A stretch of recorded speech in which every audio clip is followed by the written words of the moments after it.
मंजिलें क्या है, रास्ता क्या है, हौसला हो तो फासला क्या है। तो इसी नोट के साथ में शुरुआत करते हैं आप सबके कमेंट्स को पढ़ने की, उनका रिप्लाई करने की। तो सबसे पहला कमेंट है, और देखो सुबह के 10 बज रहे हैं अभी, और मैं बहुत खुश भी हूँ क्योंकि मैं उठ पाई थी आज। हाँ, रिकॉर्ड नहीं कर पाई तो थोड़ी सी हैप्पीनेस को कम कर लेते हैं, but no, I am happy कि शुरुआत हो चुकी है उठने की मेरी। सो फाइनली फाइनली फाइनली जो बीच में एक ब्रेक लग गया था, अब वो ब्रेक खत्म हो चुका है और एक कदम आगे मैं बढ़ चुकी हूँ। सो आई एम सो हैप्पी। और 10 बज रहे हैं सुबह के, तो 10 बजे से पहले पहले जिसका भी कमेंट होगा उसके कमेंट का मैं रिप्लाई कर दूंगी, और इसके बाद जो भी आपका कमेंट आएगा, और अगर इनकेस मुझसे रह भी जाए तो प्लीज़ मुझे बाद में बता देना कि अमन आपने इसका रिप्लाई नहीं करा, कुछ ज़रूरी क्वेश्चन था आपका। और ठीक है, 10 बजे तक का टाइम है, और उसके बाद जो भी आएगा वो कल नेक्स्ट वीडियो में कर दूंगी। तो फटाफट से मुझे पढ़ने बैठना है यार, तो इसलिए मैं इसको फटाफट निपटा देती हूँ। सो पहला कॉमेंट है रॉकी, ना आई डिड इट वेल ना। अरे मुझे मज़ा भी आया उसको बोलने में, बट फिर मेरी जुबान भी लड़खड़ाई थी, वरना उसको बोल तो मैं भी और देती। I truly love this kind tongue twisters. Yes, अभी करेक्ट है। 15, 16, 19 एंड 29, 30 ये हमारे फंडामेंटल राइट्स है, जो सिर्फ और सिर्फ हमारे सिटीजन्स के पास है, only for the citizens. Yes. चेतन,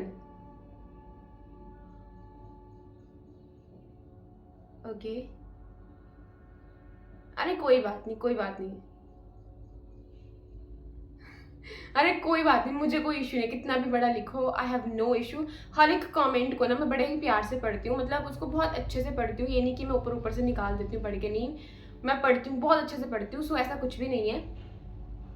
अरे कोई बात नहीं। यू सेड ना your comments are like message and should end up in the message box but they keep ending up in the comment box. Do not worry, just don't worry, don't worry, कोई बात नहीं। I just love बड़े बड़े comments. विकास भी करता है, मतलब मुझे कोई इशू नहीं है, तो करो यार, कुछ नहीं होता, हैव नो इशू। अरे कोई बात नहीं, मैं, हाँ, आई एम इमोशनल पर्सन, कभी कभी थोड़ा एक्सट्रीम हो जाती हूँ, but I don't mind. So chill, feel free, okay, and God bless you Chetan. हाँ यार रॉकी, मेरा भी रहता है। आज तो मैं उठ गई यार अभी, मतलब अगर 4 बजे से मैं उठना शुरू कर रही हूँ तो कैसे कैसे, ठीक है, 3 बजे मेरी आँख खुल रही है, 3:30 तक फिर मैं सोच रही उठूँ उठूँ उठूँ, फिर 4 बज रहे हैं, मतलब ऐसा थोड़ा बॉडी नहीं मान रही थी। बट अगर मैं आज उठ गई तो डेफिनेटली उठूँगी, और 6 बजे उठ के भी ठीक है करना।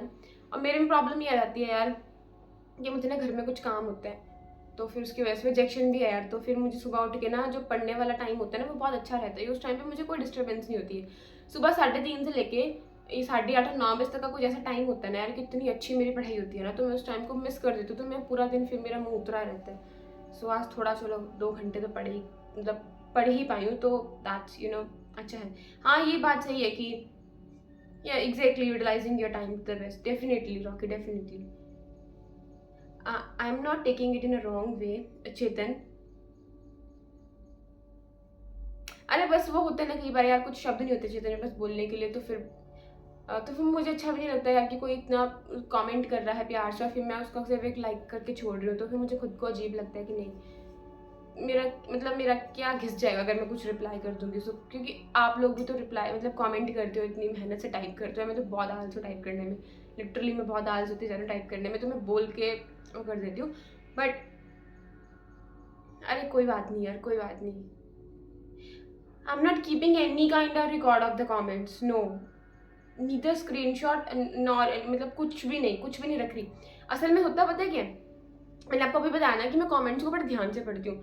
आई guess I am blessed with a strong memory, तो मेरी मेमोरी बहुत स्ट्रॉन्ग है, मुझे चीज़ें ना याद रहती हैं। अगर अभी भी मैं कोशिश करूँ उसको रिकॉल करने की, अगर थोड़ा सा मैं फोकस करूँ, then I can recall the words जो लिखे हैं। अगर वर्ड्स भी नहीं तो जो उसका एसेंस है ना, मतलब जो आप कहना चाहते थे, still I remember that, still I remember, मैं उसको नहीं भूलने वाली, क्योंकि मैं उसको बहुत प्यार से कमेंट्स को पढ़ती हूँ, हर किसी के कमेंट को, हर एक चीज़ को बहुत अच्छे से पढ़ती हूँ।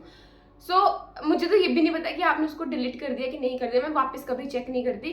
और जब मैं क्वेश्चंस का आंसर करना होता है मैं कमेंट्स को ले लेती हूँ जिनका मैंने रिप्लाई नहीं करा होता, ठीक है, जो मुझे फटाफट ऊपर दिखते हैं मैं उनको ले लेती हूँ, उसके बाद मैं डिलीट कर देती हूँ, क्योंकि इतनी स्टोरेज नहीं होती है यार फ़ोन के अंदर में, है ना, और मैं उन चीज़ों को इकट्ठा भी नहीं करती हूँ, क्यों करना, चैनल पे है, दैट्स ऑल, और मैंने रिप्लाई कर दिया, दैट्स ऑल।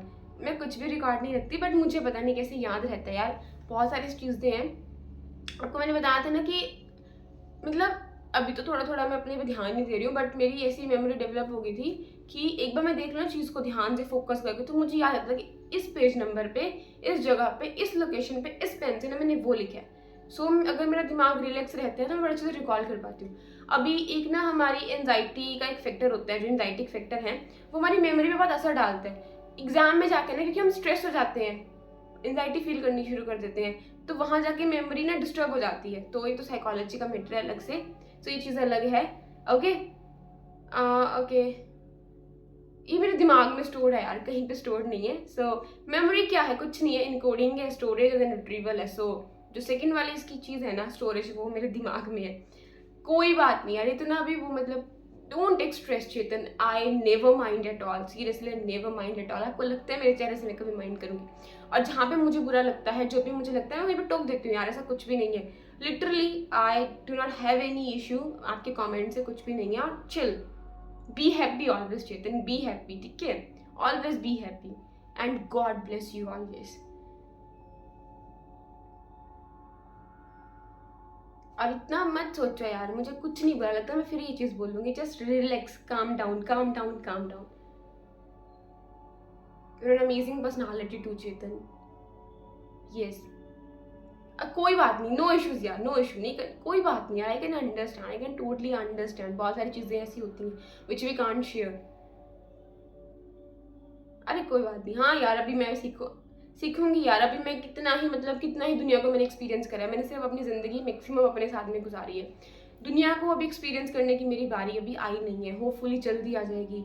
और तब मैं बहुत सारी ऐसी चीज़ें सीखूंगी जो शायद अभी मेरे बिलीव्स हैं वो कहीं ना कहीं ख़त्म हो जाएंगे। तो होता है, you know, I am a very practical इंसान चेतन। मैं कुछ ऐसा नहीं है कि बिल्कुल एक चीज़ पर टिक के बैठी हूँ और मैं कोई स्कोप नहीं छोड़ती उसमें कुछ चेंजेस करने की या उसको बदलने की या उसके साथ में अडाप्ट होने की। सुनो, आई एम नॉट दैट काइंड इंसान, मैं वैसी इंसान बिल्कुल भी नहीं हूँ। I am a very open person, ठीक है? जो चीज़ें हैं उसको वक्त के साथ में एक्सेप्ट करने वाली पर्सन आई एम। हाँ यार, अभी मैं शायद उस स्टेज में हूँ जिस टाइम पे आप थे, हो सकता है। डेफिनेटली हर एक इंसान की अपनी एक लाइफ की फेज होती है, एक मेच्योरिटी की फेज होती है। सो यहाँ पे मैं आपसे पूरी तरह एग्री करती हूँ चेतन। ओके हाँ यार, कंक्लूजन सबके लिए डिफरेंट होता है, ये बात से भी मैं आपकी सहमत हूँ। ओके अरे नहीं, आप कुछ भी इम्पोज नहीं करोगे। You do not want to impose your conclusion on me. हाँ, let the life show me, definitely. अब वक्त के साथ सीखूंगी यार, अभी तो बहुत सारी चीज़ें देखने को बाकी हैं ज़िंदगी में, तो उसी के साथ साथ यू नो ये चीज़ें मुझे सब कुछ, ये लर्निंग्स मुझे मिलेंगी, कंडीशनिंग इन चीज़ों की होगी। What ever it reveals, you will be the one two interpret your conclusion, definitely I the one, definitely Chetan. And कुछ भी मुझे बुरा नहीं लगता, मैं फिर से ये बात बोल लूँगी चेतन। सो काम डाउन, रिलैक्स बड़ी, just relax. And thank you so very much for your presence, for your support, for your encouragement, for your understanding. बहुत सारी चीज़ें हैं। And okay, thank you so very much, thank you so very much everyone. और मैं किसी की बात का बुरा नहीं मानती, जहाँ मुझे लगता है मैं बोल देती हूँ यार। मैं कुछ ऐसा नहीं है कि बस नहीं बोलूँगी, मेरी शक्ल से दिख जाती है चीज़ें बहुत जल्दी से। सो thank you Chetan, thank you so very much. And फिर से यार, गॉड ब्लेस यू, ठीक है यार? बस यार ये बोलूँगी मैं, God bless you and always be happy, keep smiling always. यही है बस यार, बस बोलने को बहुत सारी ब्लेसिंग्स हैं, यही है बस। Be happy always. आपने एक कमेंट करा था ना दैट कि इफ मतलब अगर इफ आई एम हैप्पी तो वो आपको भी हैप्पीनेस देता है। So if you people will remain happy ना, तो मुझे भी कहीं ना कहीं पे बहुत ज़्यादा हैप्पीनेस मिलेगी यार, कि कोई स्माइल कर रहा है, कि उसका रीज़न हूँ मैं। सो ये बहुत चीज़ है यार, क्योंकि इंसान के पास दुख की बात तो हर जगह पे उसको बात पे उसको स्ट्रेस है। आजकल हमारे पास ना हंसने का कारण कुछ भी नहीं है। सो अगर हम किसी के हंसने का रीजन बन पाते हैं, सो उससे बड़ी बात तो क्या ही होगी यार। तो वजह किसी की मुस्कुराहट की बनना बहुत बड़ी बात होती है। So God bless you, God bless you, बस यही शब्द है मेरे पास बोलने का चेतन। एंड स्केट, हाँ यार, मैं तो मतलब कुछ दिन क्या, मेरे तो बहुत दिनों से ये सब कुछ हो रहा था, नहीं उठ पाती है डेफिनेटली।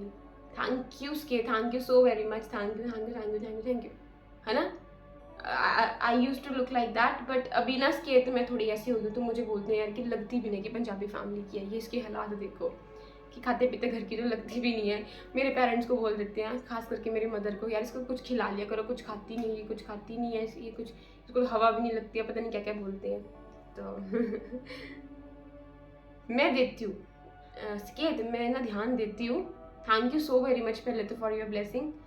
यार मैं फिट पता नहीं कब होना है कब नहीं होना, और मुझे लगता है फिट मैं तब होंगी जो मेरे खुद के मतलब अभी मुझे लग रहा है कि मेरा वेट वैसे बढ़ रहा है, बट वो मेरे क्या पता हवा में गुब्बारे बना रही हूँ मैं, कुछ नहीं पता, हवा में तीर ऐसे उड़ा रही हूँ, अंदाज़ा लगा रही हूँ, तो कुछ idea I am not certain about that कि मेरा वेट गेन हो रहा है कि नहीं हो रहा, बट उम्मीद तो कर रही हूँ। लेकिन मुझे लगता है यार कि जिस दिन ना मेरे दिमाग से ये थोड़ा करियर की स्ट्रेस निकल गई, अभी भी यार मुझे, अभी मैं क्या मतलब बताती नहीं हूँ, लेकिन फिर मुझे स्ट्रेस होती है अंदर ही अंदर यार कि पता नहीं क्या बनेगा क्या नहीं बनेगा, तो थोड़ा तो फिक्र रहता है। तो जिस दिन ये फिक्र मेरा कम हो जाएगा तो डेफिनेटली मुझे लगता है यार उस दिन शायद मैं पहलवानी ना बन जाऊँ, मतलब मोटी इतनी ना हो जाऊँ, कुछ भी हो सकता है in future. So thank you so very much के, thank you so very much. और उसके पढ़ाई कैसी चल रही है आपकी? और उसके आप पंजाब से हो ना, कहाँ से हो मुझे ये भी बताना, ठीक है आज। सेजल, सेजल आप कहाँ से हो मुझे आप भी बताना, और आपकी प्रिपरेशन कैसी चल रही है। आप राजस्थान से हो Sejal, if I am not wrong, आप ही को तो मैंने बोला था ना वो करने के लिए, एनालिसिस करने के लिए। सो राजस्थान से आप कहाँ से हो, शायद जगह बताना मुझे, ठीक है सेजल। और आप उड़ीसा से हो, कुमार, कुमार BEREH, प्रोनाउंसिएशन बताना। सबसे पहले तो ना मुझे अपना नाम बताना, ठीक है। मैंने ना ALS ज्वाइन की थी, कुमार बिहेरा। आई एम सॉरी, आप उड़ीसा से इतना मुझे पता है, तो इस चीज़ से मुझे आप याद हो, आपका नाम भूल जाती हूँ यार मैं। और मैंने कोचिंग ALS ज्वाइन की थी, दिल्ली में कोचिंग है ALS नाम की, तो उसका एक VSET सेंटर है शिमला में, तो मैंने वहाँ से की है, अभी नहीं की है। आपका फिर नाम नहीं मुझे पता यार, आप उड़ीसा से हो, तो मैंने अभी नहीं की है, मैंने 2020 के नवंबर दिसंबर में करी थी, तो कहीं से जाके मेरी क्लासेस शुरू होती हैं वही जैन में, फिर ब्रेक आ जाता है लॉकडाउन के अंदर में, मतलब लॉकडाउन चल ही रहा होता है, एंड उसके बाद फिर क्या बोलते हैं मतलब फिर 2-3 मंथ के बाद बीच में ब्रेक आने का, फिर दोबारा कोचिंग मेरी स्टार्ट होती है। सो यही थे कमेंट्स, ठीक है, और कुछ नहीं है। नहीं कमेंट्स हैं। और आपका नाम नहीं मुझे पता, आप नेपाल से, जिस आपने कहा ना कि you are the first follower, so thank you so very much for your unwavering support. सबसे पहले तो thank you so very much for being here, यही है। और ऑल दी वेरी बेस्ट, आप भी तैयारी कर रहे हो, मुझे बहुत खुशी हुई यार, बहुत खुशी हुई यार कि आप इतने लंबे टाइम से हो, अभी टिके भी हो, बहुत सारे लोग हैं, आप भी उनमें से एक हो, सो thank you so very much. और आपको भी बहुत सारी बेस्ट विशेष, अच्छे से करना, और जैसा भी आपका एग्जाम बनेगा डू शेयर हियर, ठीक है, ज़रूर बताना यहाँ पे कमेंट करके, would wait for your comment. फिर से ऑल दी वेरी बेस्ट, और अपना प्लीज़ मुझे नाम बता देना, ठीक है। तो क्योंकि अभी मुझे ना ऐसे नहीं समझ में आ रहा इसको मैं क्या प्रोनाउंस करूँ, इट्स KHAI, सो नहीं समझ में आ रहा। एंड एक कमेंट था, उसी का मुझे अच्छे से रिप्लाई करना था, दैट्स पेंटापोटामिया, दैट्स पेंटापोटामिया, या। So my question to you regarding what is the ideal way towards reading NCERT's note making for those exams which conducted by UPSC, NDA, CAPF।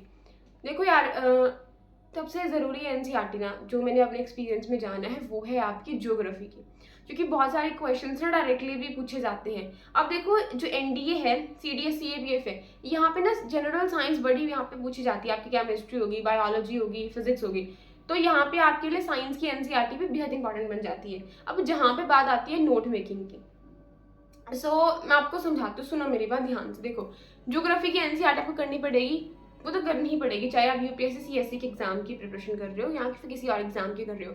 And then उसके बाद आपकी आती है हिस्ट्री की, old NCERTs कर पाओ तो ज़्यादा बेहतर है, वो कर लेना। एंड उसके बाद क्योंकि आप CDS वगैरह की प्रिपरेशन देख रहे हो, डिफेंस सर्विसेज की, देन आपको साइंस की NCERT भी करनी पड़ेगी। तो ये 3 NCERTs आप किसी कीमत पर छोड़ नहीं सकते। अब बात आती है नोट मेकिंग की, तो आप एक चीज़ नोटिस करोगे कि बहुत सारी चीज़ें ना वापस रिपीट हो जाती हैं, ठीक है, जैसे कि इंडिया की लोकेशन वाला चैप्टर हो गया, ये रिवर सिस्टम हो गया, तो बहुत सारी बातें ना रिपीट हो जाती हैं, 9th 10th में आ जाएंगे, 6th 7th में आपको देखने को मिलेंगी, फिर 11th 12th में आ जाएंगे। So instead of making notes, पहले एक काम करो, सारी NCERTs को गो थ्रू कर लो, ठीक है, एंड उसके बाद आप सिलेबस देखो कि this is the physical geography, this is the Indian geography. मेरी सिंपली अगर आप बात मानो, पहले सारी NCERTs को कर लो, ठीक है, अगर यूट्यूब से करनी है यूट्यूब से कर लो, कुछ समझ नहीं आ रही है, देन उसके बाद अलग से ना यूट्यूब पे सर्च करो कि इंडियन ज्योग्राफी करनी है। अब जब आप इंडियन ज्योग्राफी करने लगोगे, आपको वो एक जगह पे सारे नोट्स दे देंगे कि मतलब ये है, और आपको एक आइडिया होगा कि अच्छा उस NCERT से मैंने ये पढ़ा था, तो फटाफट से जाके वहीं पर चेक करो कि कोई फैक्ट वो छोड़ तो नहीं रहे हैं। अब जैसे देखो इंडिया की लोकेशन वाला जो चैप्टर है वो रिपीट आपको देखने को मिलेगा, आपको ये पता होना चाहिए ना कि भाई नदन मोस्ट पॉइंट क्या है, सदन क्या है, वेस्टर्न क्या है, ईस्टर्न क्या है। तो आप एक जगह पे उन सबको बाद में नोट डाउन कर लेना उस हेड के अंडर में जहाँ पे आप इंडियन ज्योग्राफी के फाइनल नोट बना रहे हो, ठीक है। तो पेंटापोटामिया, तो प्लीज़ अभी कुछ नोट्स मत बनाओ, पहले अपना प्लीज़ मुझे अपने नाम बता दो, और अभी कोई नोट्स मत बनाओ आप, ठीक है। एनसीईआरटी के नोट्स बनाने का फ़ायदा नहीं है। अगर आपको एनसीईआरटी रीड करनी है तो पहले 6th की करो ज्योग्राफी की, फिर 7th की करो, फिर 8th की, कंटिन्यूटी में 12th तक कर दो। आपको खुद समझ में आ जाएगा कहाँ पे जो कंटेंट है वो रिपीट हो रहा है। मान लो आपको 6th क्लास का समझ में नहीं आ रहा, ठीक है, आपको 6th क्लास में नहीं समझ में आया, आपको वही चैप्टर 9th में जाके समझ में आया, तो आप क्रॉस मार दो कि यहाँ मुझे करना ही नहीं है, और नोट्स बनाने की बिल्कुल भी ज़रूरत नहीं है। मैं तो ये बोलूँगी पहले एक बार गो थ्रू कर लो, उसके बाद यूट्यूब के ऊपर पूरी प्लेलिस्ट होती है ना, उसको जाके फॉलो करना, तब आपको मेरी बात बहुत अच्छे समझ में आ जाएगी कि भाई नोट्स क्यों नहीं बनाने थे। और फिजिकल फॉर्म में एनसीईआरटीज़ को लेना, सो दैट कि वहाँ पे हाईलाइट कर पाओ, ठीक है। जैसे आपने यहाँ पे हाईलाइट कर दिया कि भाई ये नदर्न मोस्ट पॉइंट है इंडिया का, ये सदर्न मोस्ट पॉइंट है, ये वेस्टर्न मोस्ट पॉइंट है। अब जब आगे जाके आप लोकेशन वाला चैप्टर दोबारा पढ़ोगे ना, आपको दोबारा समझ में आ जाएगा। अभी आप ड्रेनेज सिस्टम कर रहे हो, रिवर्स कर रहे हो, गंगा, ब्रह्मपुत्र, महानदी, ठीक है, कावेरी, नर्मदा, तापी, ये सारी कर रहे हो, उनकी ट्रिब्यूटर्स कर रहे हो, तो आगे जाके वो अपने आप आपको समझ में आने लग जाएंगी, अच्छा कि भाई वहां से इसकी रिपीटेशन हुई है। क्योंकि एनसीईआरटी में पता क्या चक्कर है, सब कुछ मिक्सअप है, इंडियन ज्योग्राफी, फिजिकल ज्योग्राफी, सब कुछ मिक्सअप कर रखा है। तो पहले एक काम करो, सारी एनसीईआरटी को गो थ्रू कर लो, उसके बाद जाना हिस्ट्री कर लो, फिर एंशिएंट करना अच्छे से, फिर मिडाइवल करना, आपको अपने आप समझ में आ जाएगा। पहले इतना काम करके और फिर मैं आपको आगे बताऊंगी। अभी फिलहाल के लिए कोई नोट्स मत निकालना, कोई नोट्स मत बनाना, ठीक है। और साइंस मत छोड़ना सीएपीएफ के लिए, क्योंकि साइंस बहुत ज़्यादा इंपॉर्टेंट है। मैंने पेपर देखे, मैंने भी करे इनके पेपर्स, क्योंकि इसके लिए करना होता है ना, मतलब क्यों यूपीएससी करवाता है। सो प्लीज़ साइंस पे ध्यान देना, ज्योग्राफी पे ध्यान देना, खास करके मॉडर्न हिस्ट्री पे ध्यान देना, ठीक है। ये सारी कुछ चीज़ें, इकोनॉमी में माइक्रो भी आती है इनकी, और इकोनॉमी में ना आप एनसीईआरटी की जगह पे आप पढ़ सकते हो 11th एंड 12th के लिए टीआर जैन के बुक, फाइन। तो टीआर जैन में आप देख सकते हो इसकी दोनों बुक्स। कुछ और आपका रहेगा ना तो प्लीज़ मुझे बताना, अगर नहीं समझ में मैं दोबारा से आपको समझाने की कोशिश करूँगी। एंड पिशाश, मुझे ना नहीं प्रोनाउंस होता, कोई कोई शब्द ना अटक जाता है जुबान पे, आप प्लीज़ मुझे अपना नाम बताना पहले तो, ठीक है। आपके साथ प्रॉब्लम ये है कि सिर्फ प्लानिंग करते रहते हो और बस परफेक्शन चाहिए। अब देखो यूपीएससी के जो पेपर हैं, शायद कोई और कमेंट में तो मैंने फ़ोन रख दिया है, तो यूपीएससी के जो एग्जाम है ना, जनरल स्टडीज़ के पेपर है, तो आपको स्पेशलिस्ट नहीं बनना, आपको परफेक्शन नहीं लानी है, आपको हर एक चीज़ के बारे में ना पता होना चाहिए। अब देखो, आपको ज्योग्राफी के बारे में पता होना चाहिए, इकोनॉमी के बारे में भी, हिस्ट्री के बारे में भी। अब अगर आपको अपना ऑप्शनल लेना है ज्योग्राफी, तो आपको ज़्यादा डीप में जाना पड़ेगा, तब आपको वहाँ पे परफेक्शन चाहिए, ठीक है। जनरल स्टडीज़ के सब्जेक्ट्स हैं, इनका नाम ही जनरल पेपर है, क्यों है, क्योंकि आपको इनके बारे में मोटा मोटा जितना सबको पता है उतना आपको पता होना चाहिए कि अच्छा ये लोकेशन है, ओके, इकोनॉमी में इन्फ्लेशन आएगी तो ये इफेक्ट पड़ेगा, ये होगा, डिफ्लेशन से ये होगा, ओके, मॉडर्न हिस्ट्री में ये मूवमेंट ऐसे हुई थी, ओके, साइंस में ऐसा ऐसा है, तो ऐसे परफेक्शन मत ढूंढो यार। मुझे भी पता है, मेरे साथ में भी होता था यार कि मैं सब कुछ ही सीख लूँ, मैं हर एक रिवर को मास्टर कर लूँ, ट्रिब्यूटरी की भी ट्रिब्यूटरी देख लूँ, भाई कहाँ से क्या घुस रहा है क्या नहीं घुस रहा है। तो वो चीज़ें होती हैं, इस चीज़ से आपकी प्रॉब्लम है तभी दूर हो पाएगी जब आप पीवाईक्यूज़ को देखोगे, वहाँ से आपको समझ में आएगा कि भाई आपको अपनी पढ़ाई को कहाँ पे लिमिट करना है, कहाँ तक आपको पढ़ना है। देखो, हम सबको ना ये पता होता है कि हमें क्या पढ़ना है, ये सबको पता है, लेकिन ये आइडेंटिफाई करना what not to study is the biggest problem. और जिस दिन हमने इस प्रॉब्लम से निजात पा ली, मतलब इस प्रॉब्लम को हमने सॉल्व कर लिया कि भाई हमें क्या नहीं पढ़ना, अब क्या नहीं पढ़ना वो हमें सिलेबस के साथ साथ, मतलब सिलेबस सिर्फ अकेला नहीं बताएगा, वो हमें पीवाईक्यूज बताएंगे, ठीक है। आपने रिवर सिस्टम पढ़ लिया, अब कितना ही याद करते रहोगे, कहाँ से क्या आता है, कहाँ से क्या नहीं आता। अब जब आपने पीवाईक्यूज देखे, अब आपने देखा जी भाई इसकी पूछ रहे हैं left bank tributary, right bank tributary, पूछ रहे हैं भाई कोई इस पर डैम वगैरह तो नहीं है, कोई कुछ खास चीज़ तो नहीं, कोई प्रोजेक्ट तो नहीं, कुछ ऐसा तो नहीं है, कोई डिस्प्यूट तो नहीं है, तो आपको समझ में आ जाएगा कि भाई इस रिवर को मुझे प्रेफरेंस देनी है, इस रिवर को मुझे प्रेफरेंस नहीं देनी है, तो ऐसे करके, ठीक है। अब कोई आपको इकोनॉमी का टॉपिक पढ़ रहे हो तो वहाँ पे बिल्कुल मास्टरी करने आप नहीं जा सकते, क्योंकि आपको पता है भाई, क्योंकि वो प्रैक्टिकल क्वेश्चन पूछेंगे और कहीं ना कहीं करंट को रिलेट करके पूछेंगे, तो करंट पे फोकस करो। तो ठीक है, समझो मेरी बात को, ऐसा होता रहता है, प्लानिंग करते हो आप, लेकिन परफेक्शन के पीछे भागोगे ना यार, तो कोई भी कभी परफेक्ट नहीं बन पाता है। हर किसी में कहीं ना कहीं परफेक्शन जो है वो रह जाती है, कोई भी पूरा 100% जो परफेक्शनिस्ट नहीं होता उसमें 100% परफेक्शन नहीं आ पाती हैं, स्टिल एक स्कोप रह जाती है भाई उसको आगे जाके और बेटर करने की, ठीक है। बेटर रहने के स्कोप को हमेशा अपने आप में रखो, वो कभी खत्म नहीं होने वाली, इस चीज़ को आपको समझना होगा। पीवाईक्यूज को ध्यान से देखो यारो। मुझे पहले आप ये बताओ आपका कौन सा अटेम्प्ट है, ठीक है, शायद मुझे याद नहीं आपको कौन सा अटेम्प्ट है, मुझे प्लीज़ ये बता देना, ठीक है। और आपको ऑप्शनल क्या है, थोड़ा सा अपने बारे में मुझे बताओ, सो दैट कि मैं आपको और बेहतर गाइड कर पाऊँ। आपने कभी PYQs को देखा, उनका एनालिसिस करा, कैसे नहीं करा, अपने बारे में थोड़ा सा मुझे बताओ सो दैट कि मैं आपको बेटर गाइड कर पाऊँ। एंड मुझे लगता है यार कि और कोई क्वेश्चन है नहीं है। और आशुतोष का था, thank you so very much Ashutosh, thank you so very much. And Yograj, hi Yograj, यही थे शायद कुछ, ओके सो यही थे। एंड विकास तो रह गया, विकास के तो मैंने कमेंट्स का रिप्लाई नहीं करा, ओहो। सबसे पहले तो विकास ऑल दी वेरी बेस्ट, आपका एग्जाम है 16 तारीख को, ठीक है। I definitely miss your comments, ठीक है। एंड ये साम के रखना, डेफिनेटली साम के रखना यार, चीज़ों को सामना मतलब साइड करते हैं, साम के रखो, डेफिनेटली बड़ी इंपॉर्टेंट चीज़ें हैं, नज़र बड़ी जल्दी लगती है दुनिया की, सो ये बोलूँगी मैं। और पता मुझे विकास का कमेंट क्यों नहीं दिखा, क्योंकि चेतन और विकास का जो कमेंट का वो प्रोफाइल का कलर है ना वो बिल्कुल सेम है, तो इसलिए मेरा ध्यान हट गया वहाँ से। डेफिनेटली ट्रिप प्लान करो, मुझे प्लीज़ ज़रूर बताना। और फिर अच्छी बात है यार, डोंट वरी, और बहुत जल्दी देखना आप अर्न करना स्टार्ट कर दोगे यार। मैं अभी खुद अपनी ज़िंदगी में वेट कर रही हूँ कि मैं कब अर्न करना स्टार्ट करूँगी। हाँ मैं ट्यूशन्स वगैरह पढ़ाती थी, लेकिन यार अभी ऐसा होगा कि यार मैं भी चाहती हूँ मैं अभी ज़िंदगी में कुछ अर्न करूँ, है ना, इंडिपेंडेंट इंसान बनूँ, अपने फादर की हेल्प करूँ, उनकी है ना उनको मतलब उनके साथ में हाथ बटावा, मतलब घर के खर्चों में ये सब कुछ तो मेरा भी यही है यार। और ये खुद अर्न करके है ना फिर खुद अपने पेरेंट को घुमाने का ये मज़ा ही कुछ अलग होता है। और ऑल दी बेस्ट, अच्छे से एग्जाम करके आना, ठीक है। मुझे पता है आप कर लोगे, मुझे इतना यकीन है आप पे, यू आर वेरी मतलब मुझे बहुत यकीन है आप पे विकास, आप कर जाओगे। और मैं उम्मीद करूँगी और प्रे करूँगी और डेफिनेटली प्रे कि आपका एग्ज़ाम अच्छा हो जाए। और बस ये सुनूंगी मैं कि आप बोलो आगे कि दी मेरा एग्ज़ाम बहुत अच्छा हुआ। सो इसी के साथ मुझे जाना पड़ेगा अभी, रुको। So bye everyone, thanks for watching and thanks for listening, bye.